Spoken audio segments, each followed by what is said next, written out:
बिस्मिल्लाहिर्रहमानिर्रहीम। अस्सलामु अलैकुम। याजूज माजूज कौन है और इस वक्त कहाँ है? नाजरीन गिरामी, यकीनन आप सब ने याजूज माजूज का जिक्र सुन रखा होगा, लेकिन अक्सर लोग इस कौम की असल हकीकत से बेखबर हैं। ज्यादातर लोग ये नहीं जानते कि आखिर ये याजूज माजूज क्या हैं और ये कैसे हमला आवर होंगे। तो जहां तक सवाल ये है कि आपको बताते चलें कि याजूज माजूज एक ऐसी कौम का नाम है जिसका जिक्र तमाम अलहामी किताबों में मिलता है कि इस कौम को हजरत जुल्करनैन अलैहिस्सलाम ने दीवार तामीर करके इस दुनिया की दूसरी जानिब कैद कर दिया था। लेकिन क़यामत से पहले याजूज माजूज इस दीवार से निकलने में कामयाब हो जाएंगे और ये कौम जहां से गुजरेगी वहां पर इंसानी बस्तियों को तबाह व बर्बाद करती हुई जाएगी और फिर ये कौम हमला करते करते एक दिन झील तक पहुंचेगी जिसका जिक्र किताबों में मिलता है। बताया जाता है कि ये कौम इस झील के पानी को पी जाएगी, यहाँ तक कि इनके पीछे आने वाले याजूज माजूज के ग्रोह को पानी का एक कतरा भी नसीब नहीं होगा और ऐसा महसूस होगा कि जैसे यहाँ पर कभी कोई झील थी ही नहीं। इस झील का नाम तिब्रिया है और ये बेरे तिब्री के पास मौजूद है। तिब्रिया नामी ये झील इसराइल के शहर तबिया में वाक़ है और ये इसराइल में सबसे बड़ी मीठे पानी की झील है, जो कि 21 किलोमीटर लंबी, 13 किलोमीटर चौड़ी और 43 मीटर गहरी है। ये वो झील है जिसे आज इसराइल अपने लिए मोतबर समझ रहा है और यही चीज याजूज माजूज की मंजिल होगी, जिसका जिक्र 1400 साल पहले इरशाद फरमा दिया कुरान मजीद में अल्लाह ताला ने।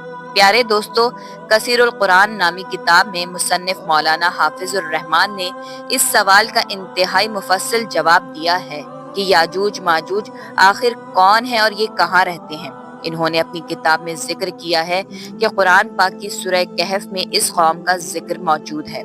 इरशादे बारी ताला है कि यहाँ तक कि जब वो पहाड़ों के दरमियान पहुंचे तो इन्हें इन पहाड़ों से पहले कुछ लोग मिलेंगे जिनके बारे में ऐसा लगता था कि वो कोई बात नहीं समझते। मुफस्सिरीन ने लिखा कि हजरत जुल्करनैन सफर करते करते वहां जा पहुंचे थे, जो जगह अर्मीनिया और आजरबाईजान के नजदीक वाक़ है। वहां पर दो पहाड़ों के दरमियान से एक कौम निकली जो खेतों को तबाह कर देती, मवेशियों को बेदर्दी से कत्ल कर देती और बस्ती के लोगों को अपना गुलाम बनाकर ले जाती थी। चुनाचे वहां के लोगों ने हजरत जुल्करनैन अलैहिस्सलाम से दरखास्त की कि हम आपको कुछ रकम जमा करके देते हैं जिसके बदले में आप हमारे और इस जंगली कौम के दरमियान कोई रुकावट खड़ी कर दें। नाज़रीन गिरामी, ये कौम वही याजूज माजूज की कौम थी। कुरान पाक में अल्लाह ताला ने इस वाक़े का जिक्र यूं फरमाया कि इन्होंने कहा कि ए जुल्करनैन, याजूज और माजूज इस जमीन पर फसाद फैलाने वाले लोग हैं, तो क्या हम आपको कुछ माल की पेशकश कर सकते हैं जिसके बदले में आप हमारे और इनके दरमियान कोई दीवार बना दे। इस पर जुल्करनैन ने जवाब दिया कि अल्लाह ने मुझे जो इख्तिदार दिया है वही मेरे लिए काफी है, लिहाजा तुम लोग मेरी मदद करो और मैं तुम्हारे और याजूज माजूज के दरमियान एक दीवार बना दूंगा। फिर हजरत जुल्करनैन अलैहिस्सलाम ने लोहे के बड़े बड़े टुकड़े दोनों पहाड़ों के दरमियान खड़े किए और लोगों से कहा कि इनको जलाओ। जब वो लाल हो जाएंगे तो इन पर पिघला हुआ तांबा डाला गया ताकि लोहे के ये टुकड़े आपस में मजबूती के साथ जुड़ जाएं और चिकनाहट की वजह से कोई इनके ऊपर ना चढ़ सके। लिहाजा ये दीवार ऐसी बन गई कि याजूज माजूज ना इस पर चढ़ने की ताकत रखते थे और ना ही इसमें कोई सुराग बना सकते थे। प्यारे दोस्तों, कहा जाता है इस दीवार की लंबाई 50 मील, ऊंचाई 290 फीट और इसकी चौड़ाई 10 फीट है।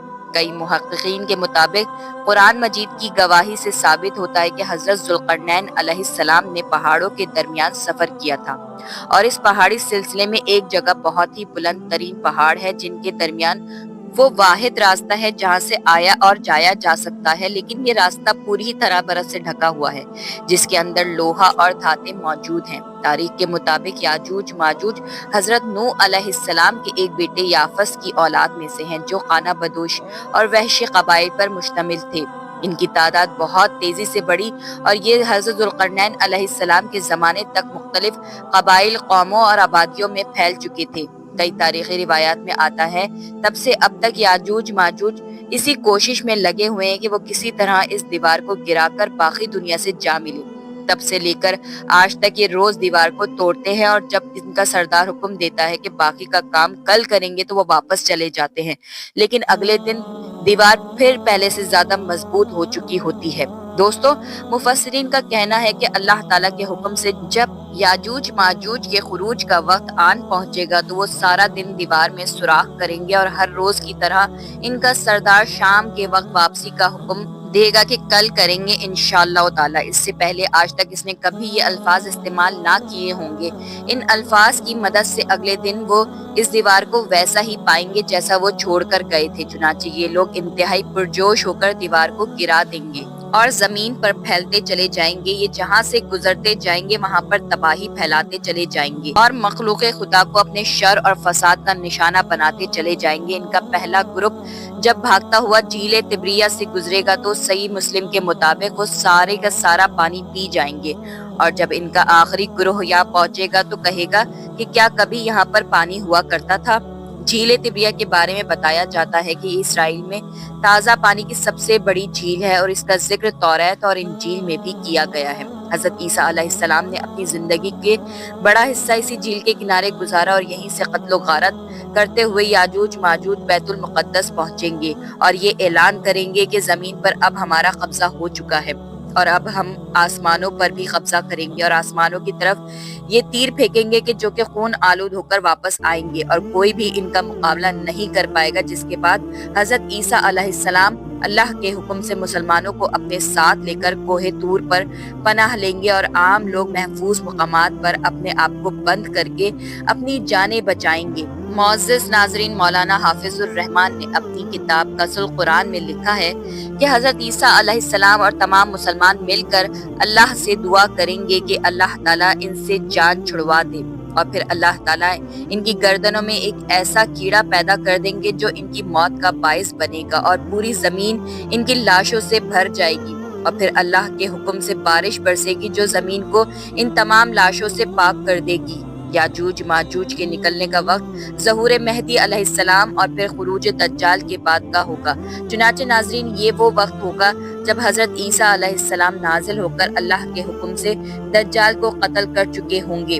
یاجوج ماجوج کے نکلنے کی ایک علامت طبریہ جھیل کے پانی کا تیزی سے کم ہونا بھی بیان کیا جاتا ہے، جس کا ذکر حدیث پاک میں بھی ملتا ہے۔ یہی وہ وقت ہوگا جب قیامت قریب ہوگی۔ یاجوج ماجوج بھی اس حدیث کی ایک دلیل ہے جس میں آپ صلی اللہ علیہ وآلہ وسلم نے اپنی امت کو قیامت کے نزدیک ظاہر ہونے والے بے شمار فتنوں سے آگاہ کیا ہے۔ یقیناً یہ قوم بھی ان تمام فتنوں میں سے ایک خطرناک فتنہ ثابت ہوگی۔ اللہ تعالیٰ سے دعا ہے کہ وہ ہم سب کو قیامت کے نزدیک آنے والے تمام فتنوں سے محفوظ رکھے اور ہمیں اپنے ایمان پر ثابت قدم رہنے کی توفیق عطا فرمائے۔ آمین ثم آمین۔ ویڈیو پسند آنے کی صورت میں لائک، شیئر اور کمنٹ کرنا نہ بھولیے گا۔ ملتے ہیں ایک اور اچھے سے ٹاپک کے ساتھ، تب تک اللہ حافظ۔